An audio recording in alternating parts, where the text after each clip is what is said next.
Someone wrote a review of this film and they mentioned out loud on Twitter that Dave Franco was wearing socks with his sandals. Baya, what are those? Hi, my name is Barry Jenkins. I'm the writer-director of If Beale Street Could Talk, and this is my scene breakdown. As far as eating goes, I was thinking we could put a table right here. Beale Street is a love story between two characters, Tish and Fonny. And in the middle of the film, Tish and Fonny, like most young lovers, are trying to start a life together. They're looking for a loft, although there wasn't a Craigslist back in the day or Westside Rentals. And the landlord, played by Dave Franco, is basically giving them a tour of the place. And so Kiki Lane, who plays Tish here, is very disbelieving that her man, Fonny, can do what he says he will do. And so he goes, well, I'll show you. All right, you ready? Yeah, I'm ready. You ready? I'm ready. 3, 2, 1. Hey, I know it doesn't look like much right now, but Why did I choose Dave Franco? We were location scouting this building with the real landlord, and the guy came up the stairs and he reminded me of Dave Franco. In the book, this character's written to be this very young Jewish landlord, and so I thought, you know what? We're gonna cast Dave Franco in this part because Dave Franco is Jewish. Did you tell the landlord that he looked like Dave Franco? I did not tell the landlord that he looked like Dave Franco. However, someone wrote a review of this film and they mentioned out loud on Twitter that Dave Franco was wearing socks with his sandals. And this is because the landlord on the day was wearing socks with his sandals. So, Baya, what are those? it's a work in progress. Yeah.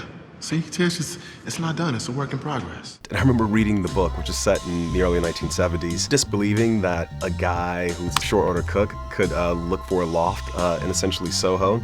But I did the research, and there were all these lofts standing empty all over the east side. And we found this building. I remember walking in and kind of aligning myself with the characters where I thought, you cannot live here. This is impossible. There's chipped paint, there's rust, you might need a tetanus shot if you go through this space. And then I clicked on something, which was, what shows faith or love or romance more than someone promising you something that to your very eyes is impossible, and you going, okay, I see it.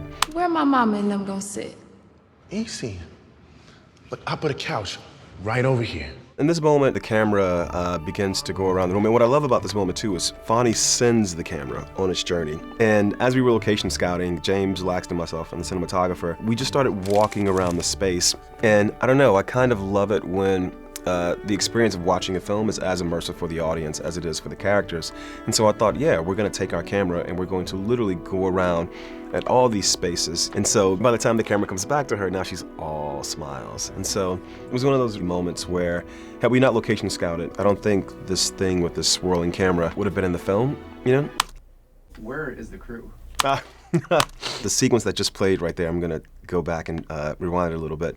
So as this camera is panning around the room, part of the crew is behind the camera, just dancing all around, but most of the crew is right around that corner. If you hit that red door and make a right, everybody's tucked in, and we're all holding our breath, just praying that the focus will hit, and when he comes back around, Kiki's ready, and Dave is not like looking at the camera, all these things. But this was actually day 2 of production. The reason why we filmed this so early in production, buildings like this in New York are very rare these days, and even this building was in the process of being flipped and being brought up to code. And so the only way the landlord would allow us to shoot is if we could get in and not alter his schedule of flipping the building. And I am not allowed to tell you the address of this building. Hey, Levy, come on, give me a hand with this fridge, man. I think sometimes music can add, but it can also clutter. And there is a lot of music in the film, but there is no music in this scene. There used to be music in this scene, but now there is not. Tish and Fonny are so clearly connected, and this thing we're doing with the camera is so potent, there was no need for it. I'm ready. You ready? I'm ready. 3. And then we try to take it one step further where Fonny's like, okay, this is ridiculous. Now let's make it extra ridiculous. Okay.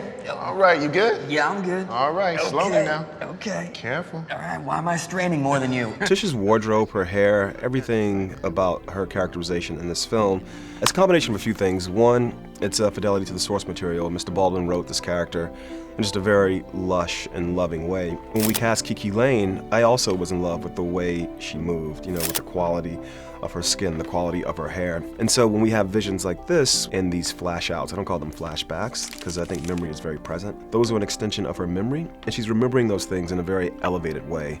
And so the light is a little bit different. The saturation of the colors she's wearing is a little bit different when we see her, these more elevated, heightened moments that Tish wants to hold on to so badly. Well, thank you for my fridge, boys. But don't forget about my stove. It's a really simple scene, but I feel like when I think of my own personal relationships or the times where I've experienced extreme romance in my life, usually it's not like the big thing, somebody getting on their knees with like a diamond ring, you know, and giant stadium. What it really is these very small moments when your lover looks at you and smiles in a certain way, and shows you that you should have faith in the love you guys are building. So, do they kiss her? No, they don't. Yeah.